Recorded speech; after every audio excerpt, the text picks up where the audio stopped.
Dear brothers and sisters in the Lord, ప్రభునందు ప్రియమైన సహోదరి సహోదరులారా, today's verse for our meditation is taken from the book of Numbers, chapter 33, verse 4. నేటి దినం మన ధ్యానం కొరకు సంఖ్యాకాండం 33వ అధ్యాయం 4వ వచనం నుండి తీసుకొనబడింది. The Lord executed judgments. యెహోవా తీర్పు తీర్చెను. Numbers 33:4 highlights the aftermath of the final plague in Egypt, where God struck down the firstborn of every Egyptian household. సంఖ్యాకాండం 33వ అధ్యాయం 4వ వచనము. దేవుడు ఐగుప్తు దేశంలో ఆ చివరి తెగులు అనగా ఐగుప్తీయుల జ్యేష్ఠ కుమారులందరినీ కూడా హతమార్చిన తర్వాత సంఘటన జ్ఞాపకం చేస్తారు. So this verse captures the scene of Egypt in mourning. మరి ఈ వచనము ఐగుప్తు అంతా కూడా దుఃఖంతో నిండి ఉన్నటువంటి ఆ సంఘటన జ్ఞాపకం They చేస్తారు. were burying their firstborn sons. వారి జ్యేష్ఠ కుమారులను పాతి పెడతా ఉన్నారు. While the Israelites were leaving Egypt in victory, ఇశ్రాయేలీలు విజయంతో కూడా ఐగుప్తు నుండి బయటకు వస్తుండగా the Egyptians were experiencing the devastating consequences of their defiance against God. ఐగుప్తీయులైతే వారు దేవునికి విరోధంగా తిరస్కారం చేసినటువంటి ఆ పరిణామాలను ఎదుర్కొంటా ఉన్నారు. This is more than just a tragic loss, that is losing their firstborn children. ఇక్కడ వారి జ్యేష్ఠ కుమారుల్ని వారు కోల్పోయినటువంటి ఆ విషాదకరమైనటువంటి సంఘటనకు మించినటువంటి సందర్భం. It was God's judgment on Egyptian gods. మరి దేవుడు ఐగుప్తు యొక్క దేవతలపైన తీర్పు తీర్చుతా ఉన్నాడు. God demonstrated that the Lord alone is sovereign.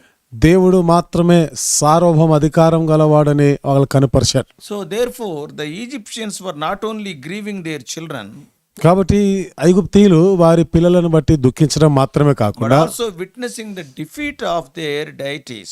మరి వారి దేవతలు ఓడిపోవట కూడా వాళ్ళు చూస్తా ఉన్నారు. The plagues culminating in the death of the firstborn, మరి జ్యేష్ఠ కుమారులు చనిపోవటం వలన వచ్చిన అటువంటి ఆ తెగులు and all these plagues, and ఈ తెగులన్నీ కూడా they were direct challenges to the false gods of Egypt, ఇవన్నీ కూడా ఐగుప్తు యొక్క తప్పుడు దేవతలకు ఒక సవాల్, proving that they had no power compared to the God of Israel. Israel దేవుడితో పోల్చుకున్నప్పుడు వారికి ఏ శక్తి లేదు అని వాళ్ళు నిర్ధారిస్తున్నారు. So the judgment served as a powerful reminder of God's authority over all things and his power to deliver his people. ఈ తీర్పు దేవుడు సమస్తము పైన కూడా ఆయన సర్వాధికారం గలవాడును తన ప్రజలను ఆయన విడిపించేటువంటి సమర్థుడని రుజువుపరచబడింది. When we see from the historical context of this verse, ఈ వచనం యొక్క చారిత్రాత్మకమైనటువంటి ఆ సందర్భాన్ని మనం చూస్తే, though it is written in Numbers, its roots are there in Exodus.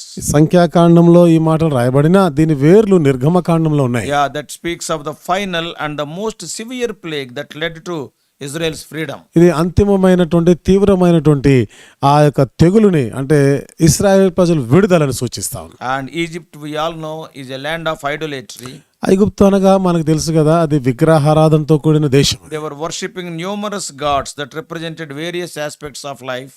వారు ఎన్నో దేవతలని వాళ్ళు పూజిస్తూ వారి జీవితంలో ఆ వాటిని పోల్చుకొని వాళ్ళు పూజిస్తా For ఉంటారు. example, the river Nile, ఉదాహరణకు చూడండి, నైలు నది కానీ, the sun god, సూర్య దేవుడని, the fertility god. మరి అక్కడ ఆ సంతానాన్ని ఇచ్చేటువంటి దేవుడని. The plagues God sent were not at random, just casually he has not sent those plagues. ఆ తెగుళ్ళన్నీ కూడా ఏదో సాదాసీదగా దేవుడు పంపించినే కాదు.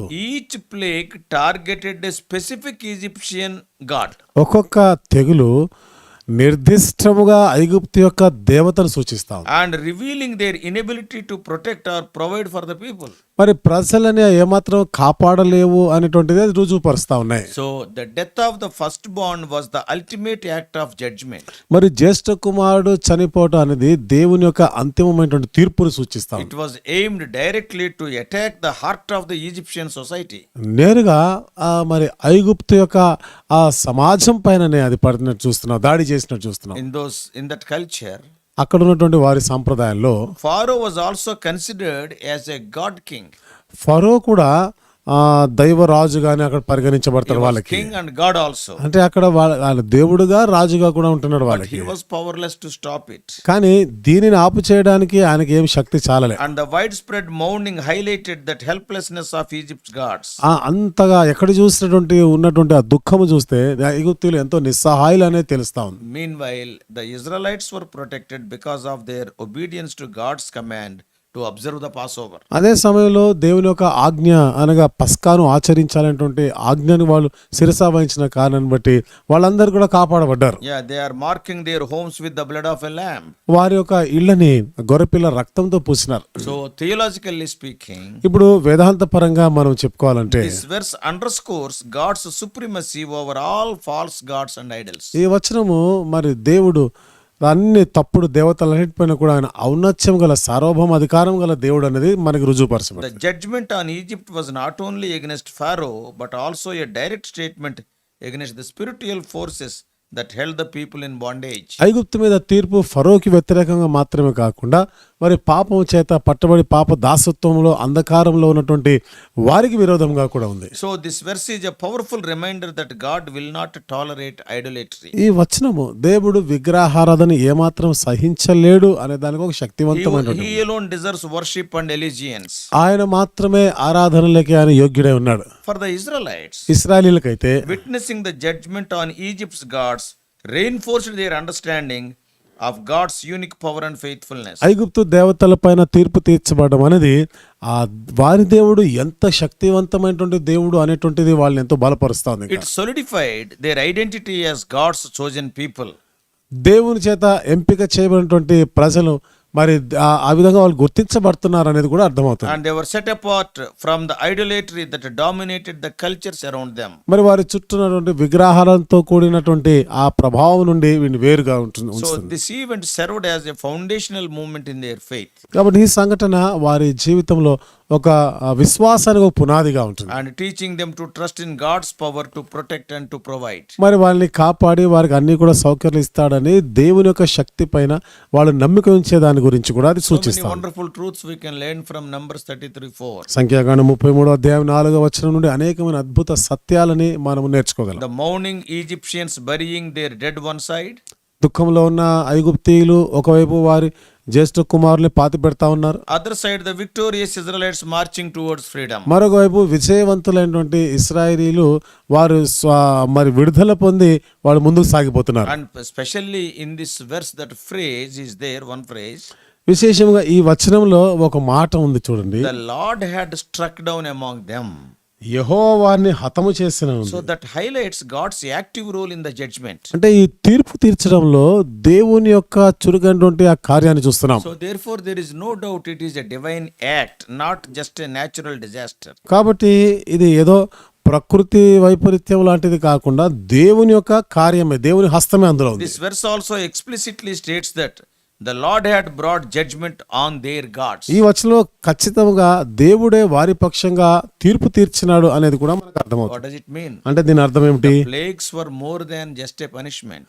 ఆ తెగులు ఒక శిక్ష కన్నా ఎక్కువగానే ఉన్నాయి. They were a demonstration of God's ultimate authority. ఇది దేవుని అంతిమమైనటువంటి అధికారాన్ని ప్రదర్శించేవి ఉన్నాయి. So it speaks of the futility, uselessness of false worship and the certainty of God's judgment against anything that sets itself up against him.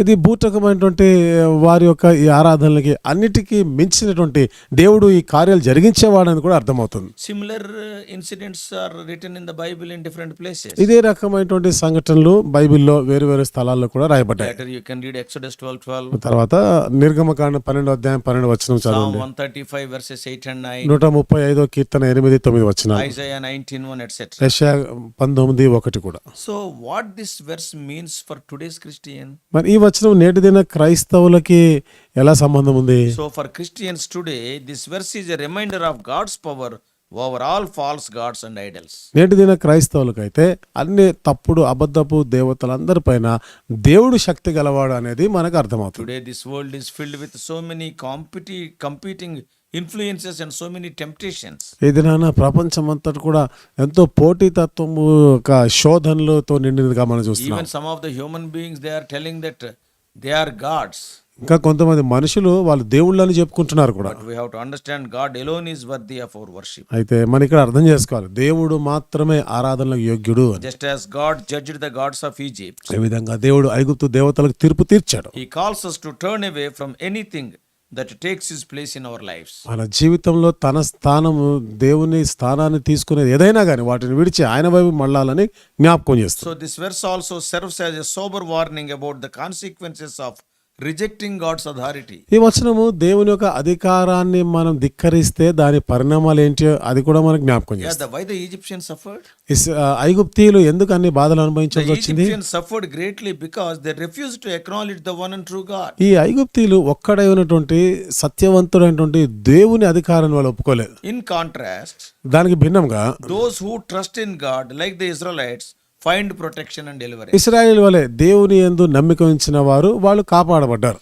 And it encourages believers to examine their lives and remove anything that competes with the devotion to God. ఇశ్రాయేలు వారు మరి తమను తాము పరీక్షించుకుంటూ దేవుడు కాక ఇంకేదైనా The ఉంటే believers today ఈనాటి విశ్వాసులను అవి ప్రోత్సహించేవిగా ఉంటుంది. to examine their life అంటే వారి జీవితాలను and పరీక్షించుకోలాగిన how to remove anything that is competing with the devotion to God. మరి దేవుని ఎడల ఆ భక్తి కలిగి ఉండే దానికి ఇంకేదైనా అడ్డం వస్తే పోటీగా వస్తున్నాడు వాటిని మనం తొలగించాలి, వాటిని వైదొలగాలి. So this verse speaks of God's unmatched power. కాబట్టి ఈ వచనము దేవునికి ఇక సాటి లేనటువంటి ఆయన శక్తిని గురించి మాట్లాడుతుంది. He is able to deliver, he is able to free those people who trust him. ఆయన ఏంది నమ్మకం ఉంచిన వారిని ఆయన విడుదల చేయగలడు, వారికి స్వాతంత్రాన్ని ఇవ్వగలడు. May God help us to understand all these truths and believe him, trust him fully. ఈ సత్యాలన్నీ కూడా మనం అర్థం చేసుకుంటూ సంపూర్ణంగా ఆయన యందు నమ్మకం ఉంచలాగిన దేవుడు మనకు సహాయం He is చేయను. the only God. ఆయన మాత్రమే, ఆయనే దేవుడు No ఉన్నాడు. one is beside him. ఇంకా ఆయనకు తప్ప ఇంకెవరు దేవుడు No లేడు. salvation in any other name. మరి ఏ నామములో రక్షణ లేదు. Lord Jesus Christ, he is the Lord of all. యేసుక్రీస్తు అందరికీ ప్రభు. May God bless you. దేవుడు నిన్ను దీవించును గాక. Let us pray. ప్రార్థన చేసుకుందాం. Loving Heavenly Father, ప్రేమగల మా పరలోకపు తండ్రి, gracious God. కృపగల మా దేవ, Lord, we thank thee, O Lord, thou art a God, O Lord, and thou art the God, and there is no competition for you. దేవా నీవు మాత్రమే దేవుడు, నీకు పోటీ నీకు సాటి అనేవారు ఇంకెవరు లేరు ప్రభు. Thou art a sovereign God. నువ్వు సార్వభౌముడమైన దేవుడు. Help us to be under thy blood. ఓ దేవా మీ రక్తం క్రింద ఉండులాగిన సహాయం Help చేయి. us to be protected from the onslaughts of the enemy. ఓ దేవా శత్రువు చేసే దాడులన్నిటి నుండి కాపాడబడులాగిన సహాయం చేయి. Thou hast proven thyself, O Lord, powerful over all the gods of Egypt. ఐగుప్తు దేవతలందరిపైన నువ్వు శక్తివంతుడవు అని రుజువుపరిచినావు. O Lord, we thank you for this wonderful truth. అద్భుతమైన సత్యాలను బట్టి మీకు వందనాలు. Help us throughout this day. ఈ దినమంతా కూడా మాకు సహాయం Throughout చేయండి. our life we may be, O Lord, obedient and worshipful unto thee. మా జీవితకాలం అంతా కూడా నీకే విధేయులమై మిమ్మల్ని ఆరాధించేవారుగా చేయండి. We do pray in the worship worthy name of our Lord and Savior Jesus Christ. మా ప్రభువును రక్షణ యేసుక్రీస్తు వారి ఆరాధనలకు యోగ్యమైన నామములో ప్రార్థించి వేడుకుంటున్నాము తండ్రి. Amen. Amen.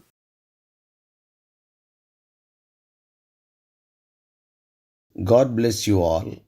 Please subscribe for more spiritual messages to the YouTube channel John Victor Telugu Messages.